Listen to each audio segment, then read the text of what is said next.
देखिए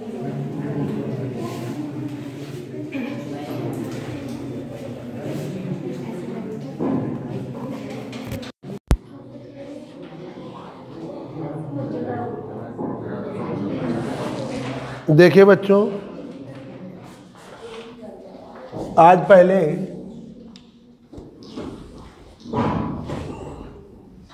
हमने आपको वहाँ तक बताया था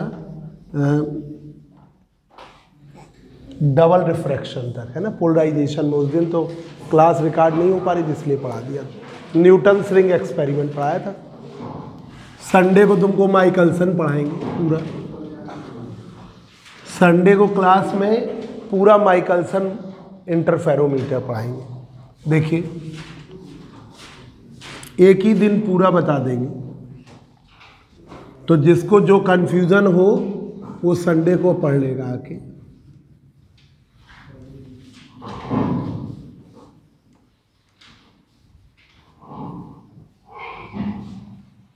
देखिए, एक छोटा सा टॉपिक है, लॉ ऑफ मैलस, बिल्कुल छोटा सा है, वो बताने जा रहे हैं।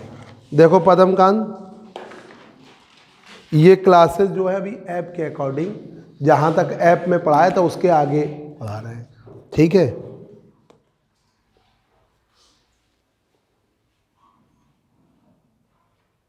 जूम के अकॉर्डिंग नहीं है, क्योंकि जूम पे क्लासेस जो अलग अलग बैच में अलग अलग थी, इसलिए नहीं चल पा रहा है उसमें। देखिए, लॉ ऑफ मैलस या मैलस लॉ कहते हैं। लॉ ऑफ मैलस या मैलस लॉ कहते हैं। उसमें क्या है, जो लाइट रेज है एनालाइजर से निकल रही है, तो एनालाइजर क्या होता है, जैसे कोई डिवाइस लिया, एक बार प्लेन पोलराइज बनाया तो वो है पोलराइजर, और फिर दोबारा आपने चेक किया तो वो है analyser.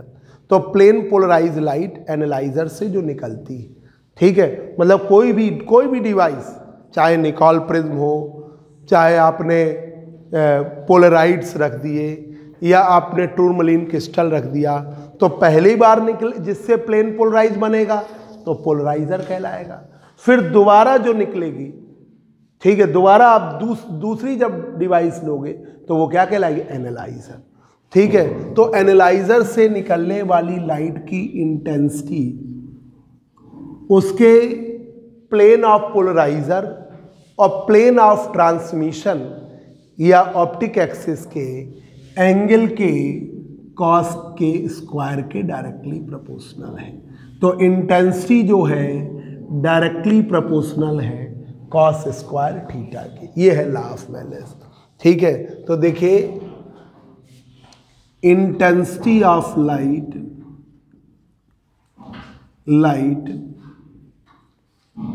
coming out from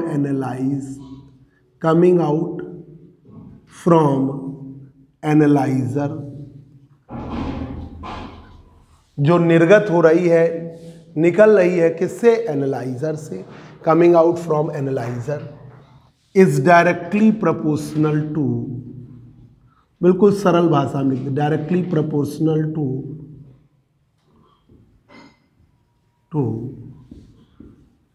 square of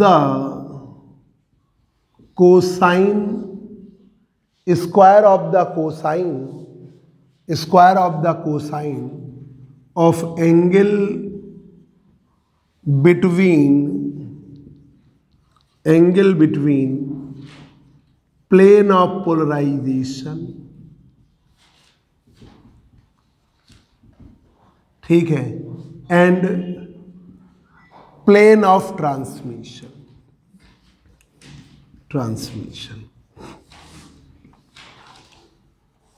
plane of transmission के बीच के एंगल के कॉस के डायरेक्टली प्रोपोर्शनल। इसके अकॉर्डिंग एडजस्ट कर लेना, कहीं ना दिख रहा हो तो इधर उधर कर लेना स्वराज, ठीक है। पद्मकांत इधर आगे बैठ जा, दिख रहा है। तो ये देखिए, intensity of light coming out from analyser, जो इंटेंसिटी है लाइट की, जो निकल रही है किससे, एनालाइजर से, is directly proportional to square of the cosine of angle between plane of polarisation, ठीक है, जो प्लेन ऑफ पोलराइजेशन है एंड प्लेन ऑफ ट्रांसमिशन है, उसके बीच के एंगल के कोसाइन के डायरेक्ट। प्रूफ देखिए,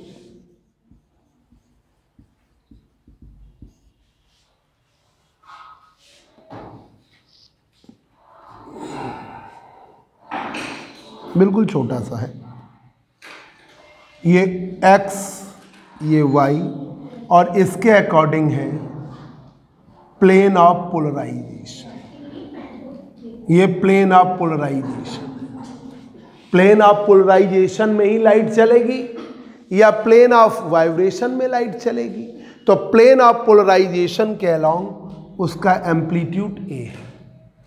प्लेन ऑफ ट्रांसमिशन जिस अलोंग है उसी अलोंग ऑप्टिक एक्सिस है। प्लेन ऑफ ट्रांसमिशन, ट्रांसमिशन जिस अलोंग है उसी के अलोंग ऑप्टिक एक्सिस, तो a का component a cos theta, a का component a sin theta. Plane of transmission उसके along,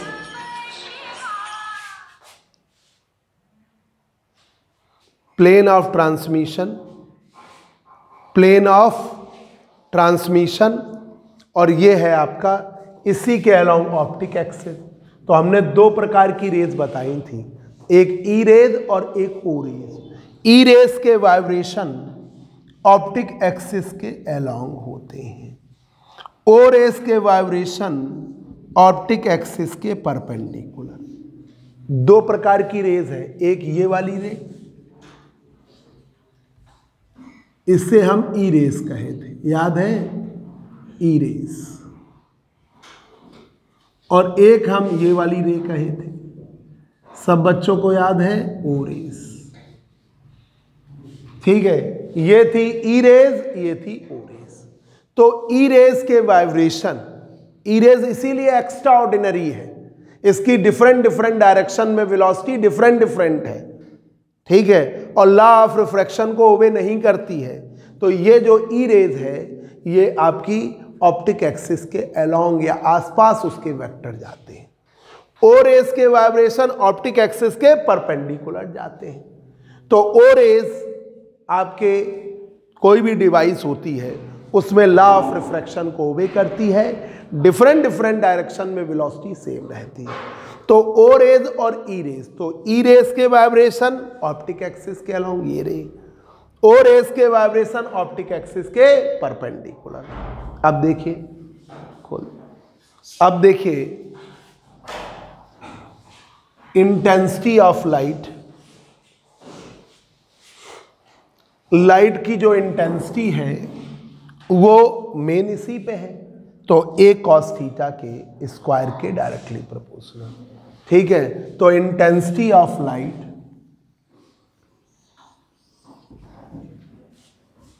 intensity of light I, ठीक है, intensity of light,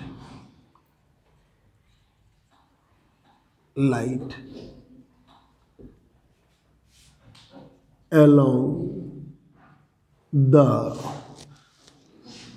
along the optic axis,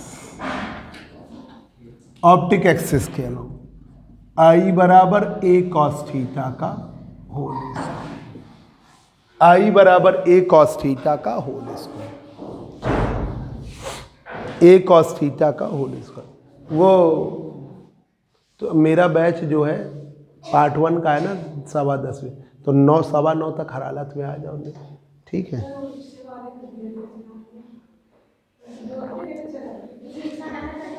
रिक्शे से आ रही, ई रिक्शा, अरे कोई बात नहीं, कोई बात नहीं, अब कोई बात नहीं, तुम 9:30 तक ही आ जाना। अरे थोड़ा कुंडी लगा दो, नहीं ये चमकता है।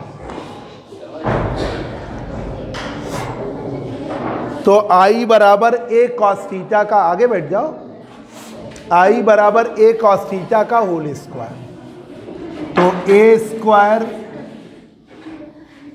Cos square theta, A square cos square theta. Theta की वैल्यू मैक्सिमम क्या हो सकती है? 0। तो ये जब ऑप्टिक एक्सिस के अलोंग इफ, तो आई नॉट बराबर ए स्क्वायर। ठीक है, तो ये मैक्सिमम इंटेंसिटी हो, ये रख दिया, तो आई बराबर A square cos square theta. तो आई बराबर I naught cos square theta, I बराबर I naught cos square theta.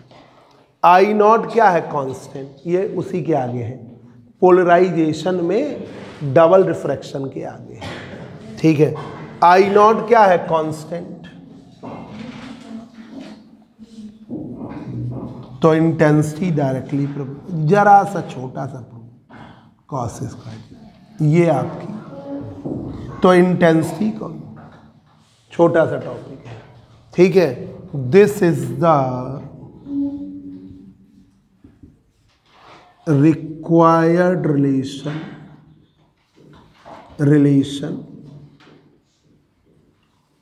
For law of malice. This is the required relation for law of malice. बाहर कोई है तो नहीं?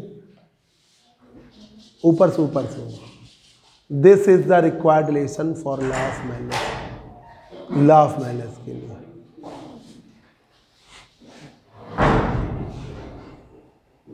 इधर आगे बैठोगे, इधर से, इधर, ठीक, देख लेना वहां से देखे, इधर बैठा लो इसको। This is the required relation for law of Malus. अब देखिए इसका special case,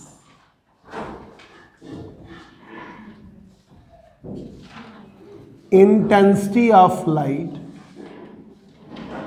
intensity of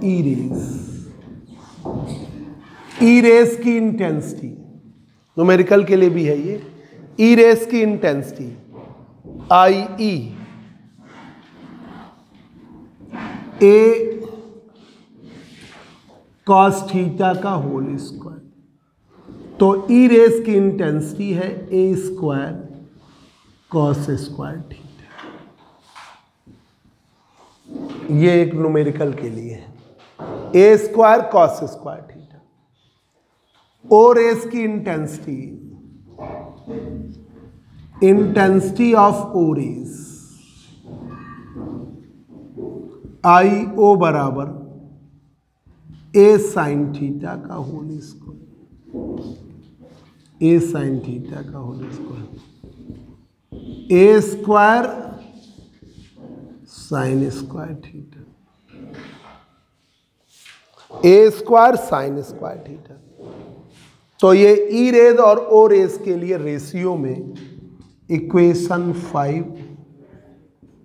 equation 6, I E upon I O A square cos square theta sine square theta.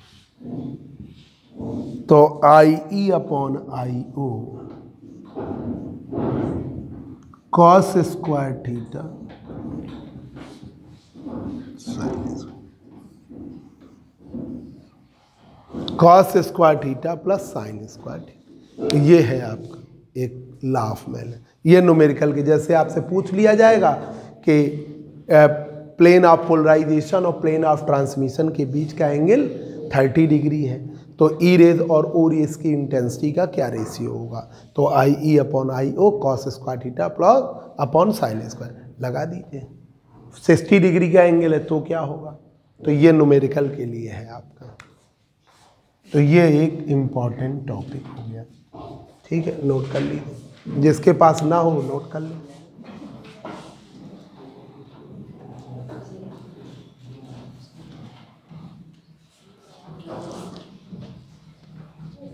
अभी बीच में तुम लोगों को अलग पढ़ा रहे थे और ऐप पे अलग पढ़ा रहे थे, तो रात में 3-3 बज जाए क्लास रिकॉर्ड, तो फिर राहुल बंसल सर से मिले तो हमने कहा यार कैसे कर रहे हो तुम, ऑनलाइन भी ऑफलाइन, तो कहा वही क्लास हम रिकॉर्ड कर लेते हैं। तब फिर तब हमने भी कहा कि रिकॉर्ड कर लेंगे, नहीं तो बड़ी हालत ख़राब हो रही थी। और जूम पे अलग बच्चे पीछे पड़े हैं। वो सब तो ऑनलाइन वाली जूम वाली तो मजबूरी है, उसमें इतना बोर्ड में बस पढ़ाना है इतने ही, और बड़े बड़े प्रूफ हैं, कहाँ से वो सब, बड़ी दिक्कत हमको खुद होती है। और हमारी राइटिंग बहुत बड़ी है तो उसमें पदमकांत तो बहुत दिन से आ ही नहीं रहे, हम तो घर आने ही वाले थे तुम्हारे। ये तुम लोग पास नोट है, देख लो जरा एक बार देख लीजिए। लॉ ऑफ मैलस, इसको हमने और शॉर्ट में लिख दिया है। लॉ ऑफ मैलस में जो लाइट निकलती है, इंटेंसिटी जो होती है, उसकी इंटेंसिटी देखो, मेन क्या है, एनालाइजर। जैसे क्या होता है पोलराइजर, एनालाइजर, तो एनालाइजर मोस्टली ई रेज का ही इमर्जेंट होता है, मतलब ई रेज ही निकलती है, तो हमें ई रेज के लिए ही हम पूरी बात करते हैं। तो एनालाइजर से मतलब ये वाले वेक्टर वाली निकल रही है, तो सब में मोस्टली यही निकलती है। सिर्फ डबल इमेज प्रिज्म होते हैं जिनमें डबल निकलती है, ई रेज और ओ रेज, बाकी सब में ई रेज ही निकलती है। तो क्या हुआ, जैसे निकोल प्रिज्म लगाया, निकोल प्रिज्म पर अनपोलराइज लाइट इंसिडेंट करी और प्लेन पोलराइज ई रेज निकली। अब उस प्लेन पोलराइज ई रेज को फिर निकोल प्रिज्म पर इंसिडेंट कर दिया, तो पहला प्लेन निकोल प्रिज्म पोलराइजर, दूसरा क्या है एनालाइजर, तो वो लाइट रेज निकली। तो कौन सी रेज निकलेगी, ये वाले वाइब्रेशन, ये वाले वाइब्रेशन वाली, और ये वाले वाइब्रेशन वाली क्या कहलाती, ई रेज। ये लॉक कर दो, ये वाले वाइब्रेशन वाली ई रेज कहलाती है। तो extraordinary plane polarise light, तो उसी के according law of Malus, O rays के लिए नहीं है, ठीक है। तो ये देखिए, intensity of light coming out from analyser, जो लाइट की इंटेंसिटी है निकल रही है एनालाइजर से,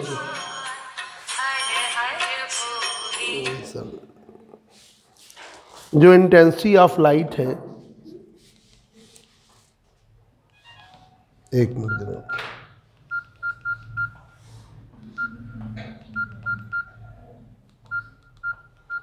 जो इंटेंसिटी ऑफ लाइट है कमिंग आउट फ्रॉम एनालाइजर, जो निकल रही है एनालाइजर से, एक मिनट,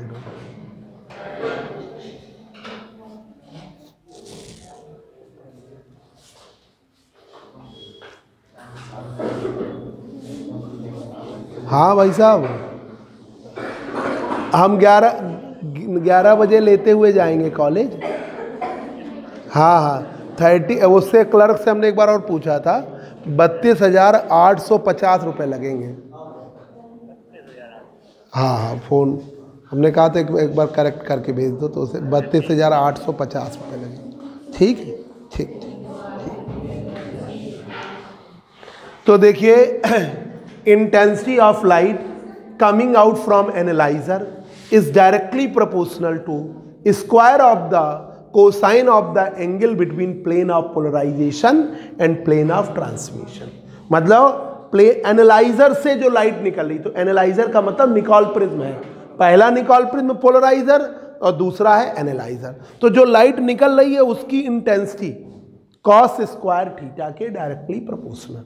तो अब देखिए, plane of polarisation, rays plane of polarisation में चलती हैं, प्लेन ऑफ वाइब्रेशन, तो प्लेन ऑफ पोलराइजेशन, और ये है प्लेन ऑफ ट्रांसमिशन या ऑप्टिक एक्सिस, इसके बीच का एंगल थीटा, ए का कंपोनेंट ए कॉस थीटा, ये किसके लिए, ई रेज के लिए, एक्स्ट्रा ऑर्डिनरी रे, और ये किसके लिए, ओ रेज के लिए, ऑर्डिनरी रे। जैसे पदमकांत है, ये बहुत पढ़ने में अच्छे, पदमकांत हटाओ, तुम लोग बात करें, ये प्रखर कनौजिया, पदमकांत शर्मा रहे इसलिए नहीं बता, प्रखर जो है, प्रखर कटियार बहुत होशियार हैं पढ़ने में। तो ये पढ़ने में सभी लोगों का माइंड सबका एक सा ही होता है, ठीक है, लगभग एक सा। इनको शुरुआत से अच्छी पढ़ाई मिल रही है, अच्छे स्कूल में पढ़ रहे हैं, घर में माहौल भी है, एजुकेशन के लिए गार्जियन विशेष ध्यान दे रहे हैं, ठीक है, कि आपकी विशेष पढ़ाई के लिए विशेष ध्यान दे रहे हैं। तो आप क्या हो, अगर थोड़े बहुत कमज़ोर भी हो तो धीमे धीमे धीमे धीमे एक्स्ट्रा ऑर्डिनरी बन गए। तो अब तक ये एक्स्ट्रा ऑर्डिनरी है, ठीक है, एक्स्ट्रा ऑर्डिनरी है क्योंकि ये इनके घर में माहौल भी वैसा ही है। वैसे ही रेस का होता है, ठीक है, कि रेस है उनकी जो ऑप्टिक एक्सिस होती है उन्हीं के अलोंग जो वाइब्रेशन आते हैं वो आपके एक्स्ट्रा ऑर्डिनरी होते हैं, ठीक है। मतलब ई रेज वो है जिनके वाइब्रेशन ऑप्टिक एक्सिस, जैसे हमने क्या कहा, पढ़ाई का माहौल, आपके लिए गार्जियन का डिवोशन, ये चीज़ें भी, ठीक है। आप कई बार क्या होता है कि आप ढीले पड़ जाते हो, तो या तो हम इंड्यूस करें, प्रेरित करें पढ़ाई के लिए, या आपके गार्जियन। अगर गार्जियन बिल्कुल ढीला छोड़ देता है तो भी बड़ी दिक्कत हो जाती है, ठीक है। अगर गार्जियन ने क्या डेली पूछ ले कि क्या पढ़ रहे हो, क्या कर रहे हो, क्या तुम्हारी पोजीशन है, या सुबह उठा के बैठा दें तुम्हें, ठीक है, तो क्या होगा कि चलो सुबह उठ के अब पता चला सुबह तुम 10 बजे तक सो रहे हो, तो क्या पढ़ाई होगी? 10 बजे तक तो सो के उठे, उतना तो पूरा सब 3-4 घंटे निकल गया, फिर आलस बना रहा है ना। तो वो गार्जियन का भी बहुत ज़्यादा एफर्ट होना चाहिए, है ना। तो वही जिसकी ऑप्टिक एक्सिस, मतलब घर का माहौल, गार्जियन का ध्यान देना, वो है ऑप्टिक एक्सिस। जिसके घर में ये चीज़ें हैं तो वो लोग और ज़्यादा अच्छा।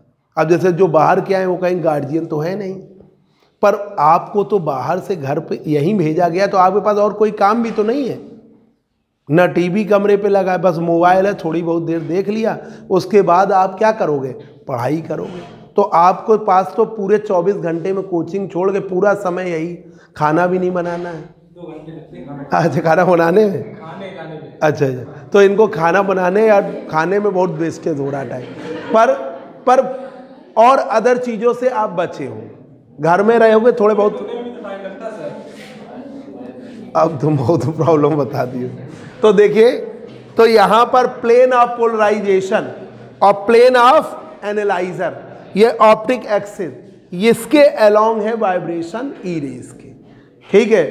और उसके जो अपोजिट है, जैसे कोई किसी के घर में पढ़ने में तो बहुत अच्छा है, पर उसे सुबह शाम दुकान खोलनी है और 3-4 घंटे बैठना है, मजबूरी है, तो क्या होगा? उसका अपने आप टाइम कम हो गया, तो पढ़ाई में उसका उतना फोकस हो ही नहीं पाएगा।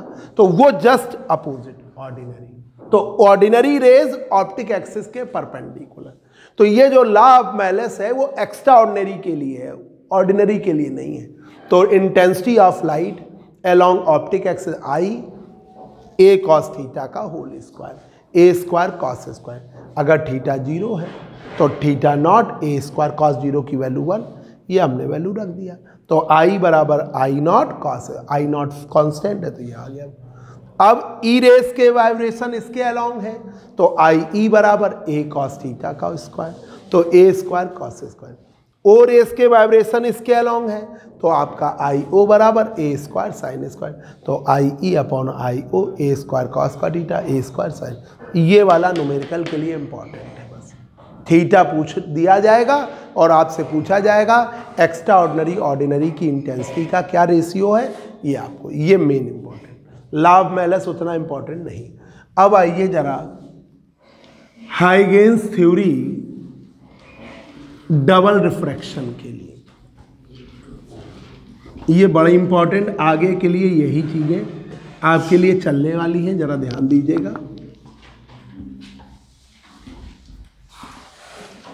हाइगेन्स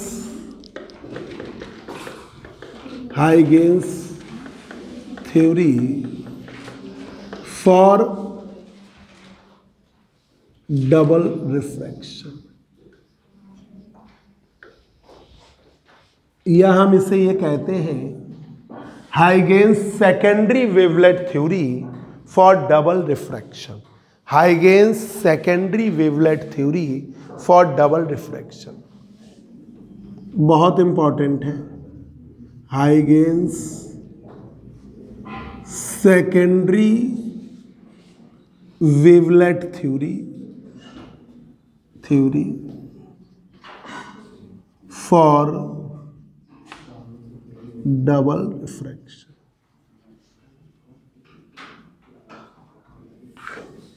हाइगेन्स ने ये माना है, ये जरा पहले एक मिनट बात एक बार आपको रिवाइज कर दें, जो आपको इंटरमीडिएट से पता होनी चाहिए और आगे भी, कि लाइट रेज जो है वेव फ्रंट के फॉर्म में ट्रेवल करती है।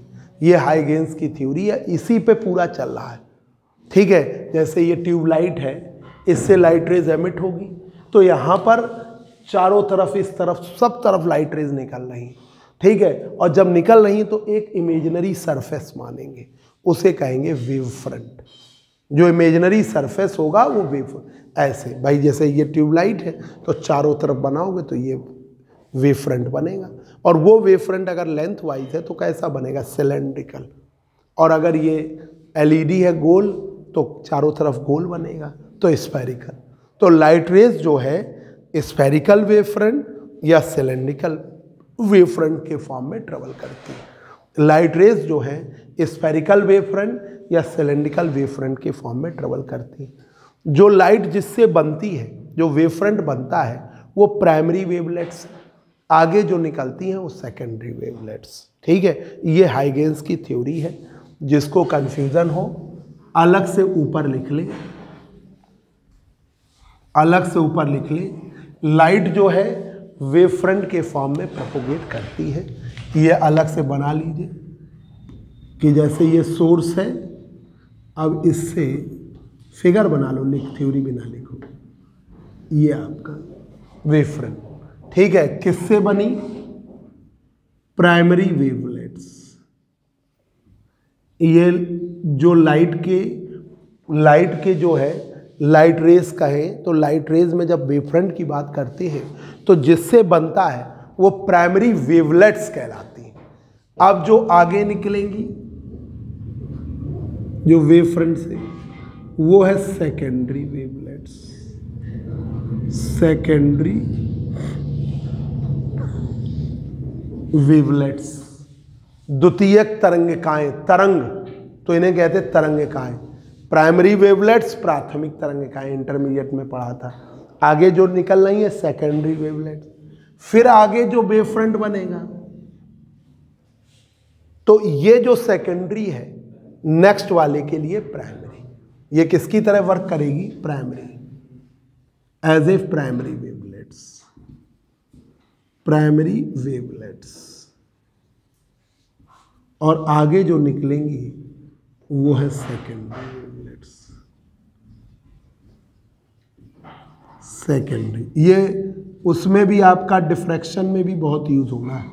तो लाइट रेज वेव फ्रंट के फॉर्म में ट्रेवल करती हैं।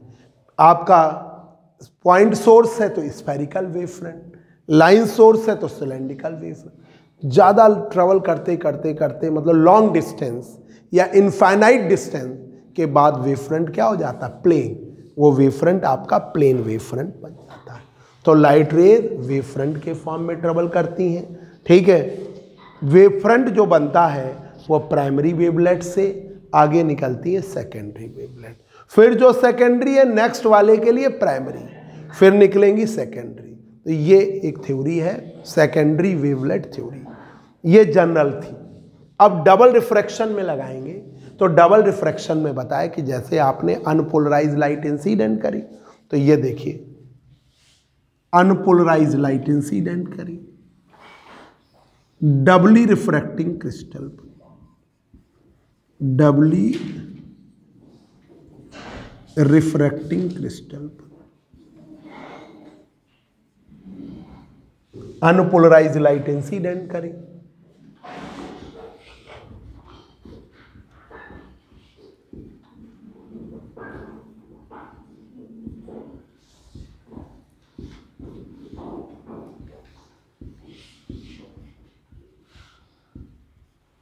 ठीक है, अनपोलराइज लाइट इंसिडेंट करी, तो इससे ये जो है as a source of secondary wavelets के सोर्स की तरह वर्क करेगा।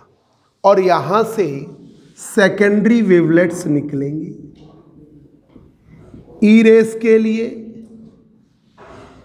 सेकेंडरी वेवलेट्स ई रेस की निकलेंगी और सेकेंडरी वेवलेट्स ओ रेस की, दोनों की एक साथ, ई रेस की और ओ रेस की सेकेंडरी वेवलेट्स। इस जो सरफेस है वो एक वेव फ्रंट की तरह कार्य करेगा और इसका each point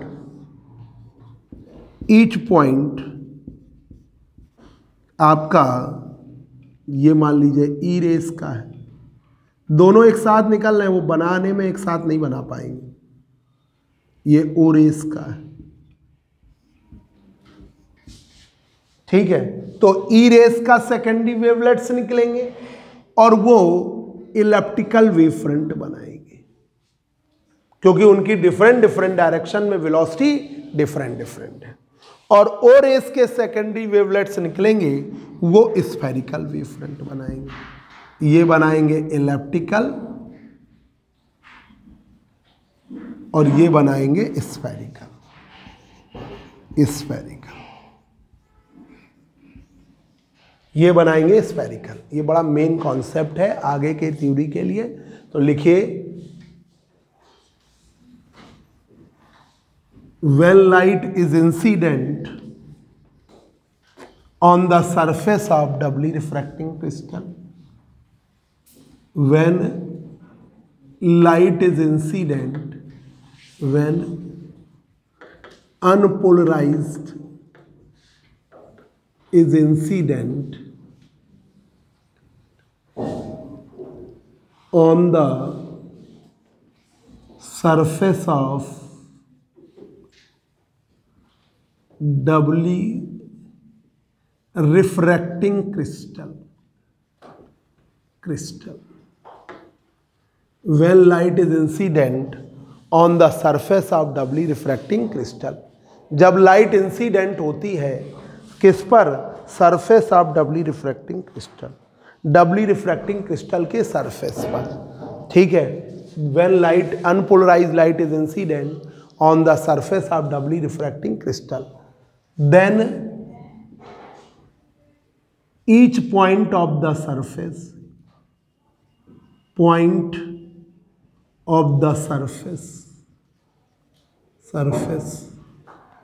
acting as a source of secondary wavelets acting as a source of secondary wavelets, वो सोर्स की तरह वर्क करेगा। Acting as a source of, अभी इसके बाद है 10 मिनट रुक जाओ। Acting as a source of secondary wavelets for O rays and E rays, वो दोनों के सोर्स की तरह वर्क करेगा। तो ये देखिए, when unpolarised light is incident on the surface of doubly refracting crystal, unpolarized light incident करते हैं surface of doubly refracting crystal, then each point of the surface acting as a source of secondary wavelets for O rays and E rays, secondary wavelets for O rays and E rays, secondary wavelets for O rays and secondary wavelets for E rays, वो दोनों के source की तरह work करेगा। मतलब प्रत्येक point, each point दो का सोर्स है, secondary wavelets for E rays और secondary wavelets for O rays. Secondary wavelets E rays का सोर्स है और सेकेंडरी वेवलेट्स ओ रेज का सोर्स है। सेकेंडरी वेवलेट्स जो ई रेज की हैं, लॉ ऑफ रिफ्रैक्शन को ओबे नहीं करती, डिफरेंट डिफरेंट डायरेक्शन में उनके लिए भी वही लॉ है जो ई रेस के लिए था, और डिफरेंट डिफरेंट डायरेक्शन में वेलोसिटी डिफरेंट डिफरेंट रहती है, तो वो इलिप्टिकल वेव फ्रंट बनाती है। तो ये दूसरा point. Secondary wavelets for E rays, secondary wavelets for E rays does not obey the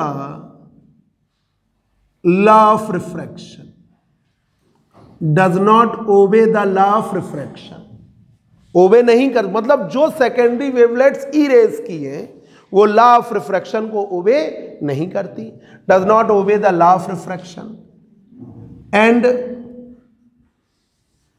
velocities of E rays, velocities of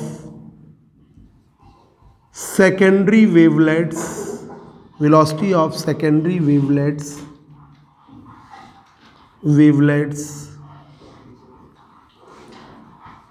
for E rays velocities of secondary wavelets for E rays having different velocities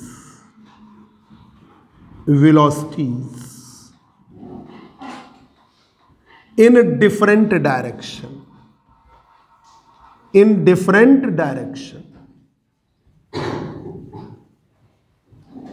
अलग अलग दिशाओं में velocity different होती है। तो ये क्या बनाएंगे, अब भाई इधर अलग इधर अलग इधर अलग, तो वो इलिप्टिकल वेव फ्रंट बनाते हैं। ठीक है, so that E rays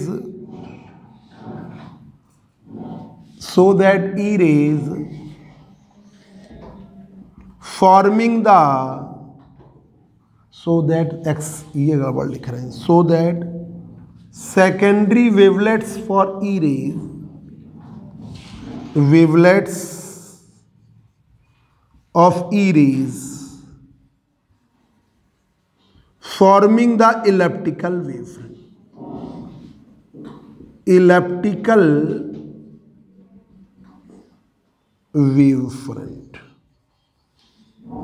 forming the elliptical wavefront, E rays forming the elliptical wavefront, ये मेन लाइन है। Secondary wavelets of E rays forming the elliptical wavefront. तो ये तो आपको लर्न हो ही गया होगा कि E rays law of refraction को ओबे नहीं करती, डिफरेंट डायरेक्शन में वेलोसिटी डिफरेंट होती है। तो ई रेज इलिप्टिकल वेवफ्रंट बनाती हैं, E rays forming the elliptical wavefront. तो ये ई रेज तो बनाती थी, सेकेंडरी वेवलेट्स ई रेज की भी इलिप्टिकल वेवफ्रंट बनाएंगे। अब जो ओ रेज की, अब हम ज्यादा उसमें ना जाए, secondary wavelets for O rays law of refraction को वे करेंगी, डिफरेंट डायरेक्शन में वेलोसिटी आपकी सेम रहेगी, तो वो क्या बनाएंगे, स्फेरिकल। अगर बराबर तो फिर स्फेरिकल वेवफ्रंट बनाएगा। ठीक है, तो देखिए ये जरा उसमें करेक्ट कर लेना हो, हमने सेकेंडरी वर्ड कम लिखा है, तो सेकेंडरी वेवलेट्स पर है, ये जो लॉ है उसमें सेकेंडरी वेवलेट्स के लिए है। ठीक है, कि जो आपकी सेकेंडरी वेवलेट्स निकलती उन पर है, उसी पर बेस्ड है, उसको वर्ड कम लिखा है।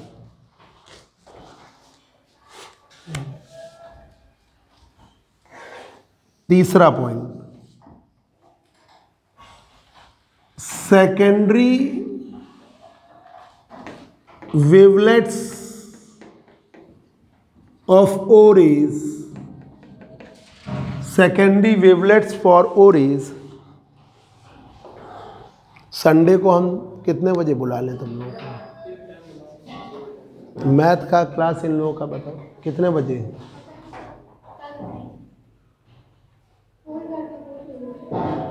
फोन करके पूछ लो प्रिया कुछ। तो वो तो यार किसी की अपनी समस्या है, तो हमें प्रैक्टिकल लेने बाहर भी जाना है, तो सुबह जल्दी पढ़ा दें 8 बजे, तब तो पढ़ा ही नहीं सकते हैं। नहीं उस दिन तो पूछ ले रहे एक बार, सुबह पढ़ा देंगे क्योंकि हमें प्रैक्टिकल लेने बाहर जाना है कन्नौज। अच्छा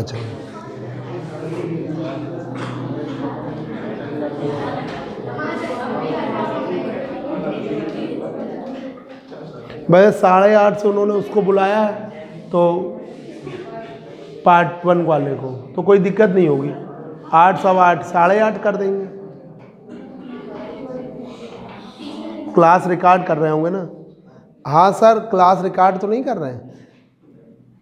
हेलो, अच्छा तो ठीक है, फिर ठीक रहने दो सर, क्लास रिकॉर्ड नहीं कर रहे हैं। अच्छा ठीक चलिए,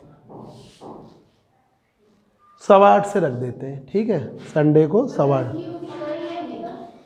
उनकी नहीं होगी, हम बता दे रहे हैं। वो उन्होंने 8:30 से बीएससी पार्ट 1 को बुला रखा है। ठीक है, तो नहीं, अगर होगी तो फिर तुम लोग 10 बजे कर देंगे। अगर हुआ तो बता देना हमको।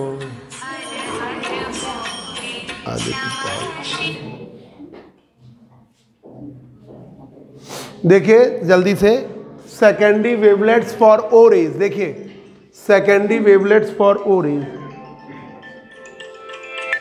हेलो, अरे ये पूछ रहे थे क्लास कितने बजे रखेंगे पार्ट 2 की? संडे को।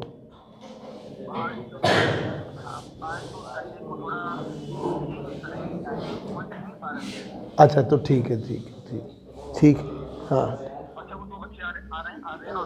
ठीक देख लें। ठीक सर, वो 12 बजे रहेगा तो कोई दिक्कत नहीं, उनका 12 बजे रहेगा। अब इधर देखो, secondary wavelets for O rays obey the law of refraction, obey the law of refraction and velocities are same in different direction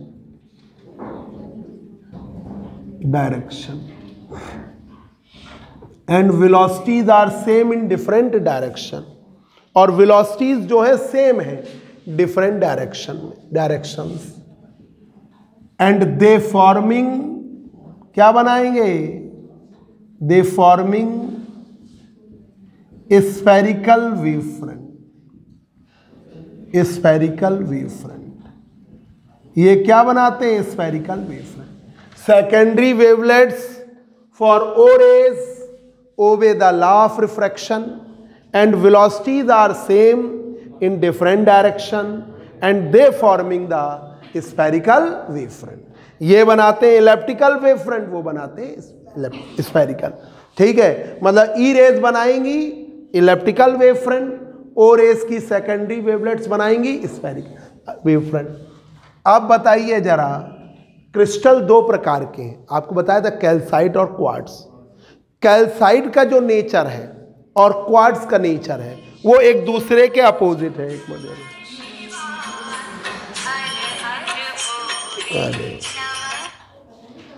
calcite का जो नेचर है वो क्वार्ट्ज के अपोजिट है, तो कैल्साइट के नेचर को हमने नेगेटिव क्रिस्टल दे दिया और बाकी और कुछ मतलब नहीं है, और क्वार्ट्ज को हमने दिया है पॉजिटिव। ठीक है, कैल्साइट क्रिस्टल को, धनंजय बहुत अभी फोन कर रहा है, तो देखिए इन क्वार्ट्ज क्रिस्टल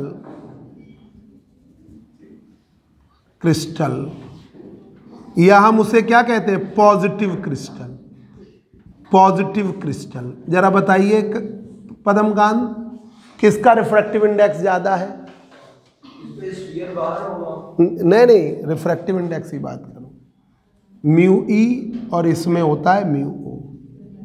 क्वार्ट्ज में कौन ज्यादा है? म्यू ई ज्यादा है कि म्यू ओ?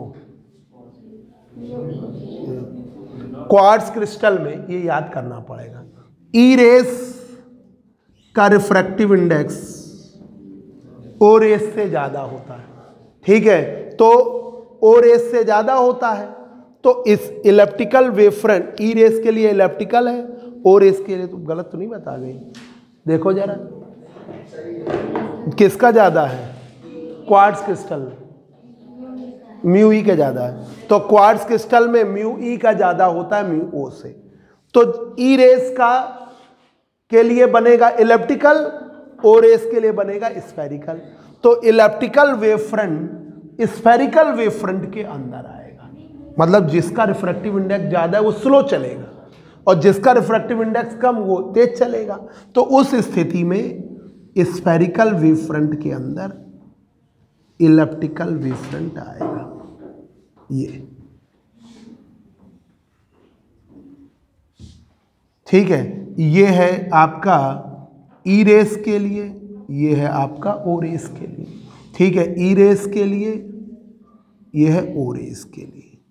तो यहां पर ई रेस के लिए जो ये उल्टा लिखे, ये ई रेस के लिए है इलेप्टिकल और ये ओ रेस के लिए। तो इसमें स्फेरिकल वेव फ्रंट के अंदर इलिप्टिकल वेव फ्रंट आएगा, और ये जो जिसके अलोंग ये जो टच कर रहा है वहां से ऑप्टिक एक्सिस कट होती है। ऑप्टिक एक्सिस जिन पॉइंट से होके जाती है वो पॉइंट आपके इंटरसेक्ट करते हैं, तो यहां पे दोनों की वेलोसिटी सेम होती है। ये जो पॉइंट्स है ये ऑप्टिक एक्सिस है, ऑप्टिक एक्सिस। तो ये लिख लीजिए, क्वार्ट्ज क्रिस्टल में इलिप्टिकल वेव फ्रंट, एक याद कर लीजिए, उसका उल्टा कैल्साइट में कर लीजिए, ठीक है। इन quartz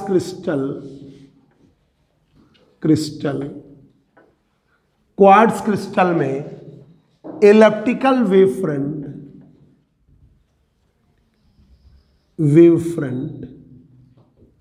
front exist inside the spherical wavefront exist inside the spherical wavefront। Fifth point, अब कैल्साइट क्रिस्टल को क्या नाम दिया? निगेटिव। बिहेवियर के अकॉर्डिंग उसका उल्टा बिहेवियर है तो निगेटिव, और कोई स्ट्रक्चर उससे कोई मतलब नहीं। तो देखिए, इन कैल्साइट क्रिस्टल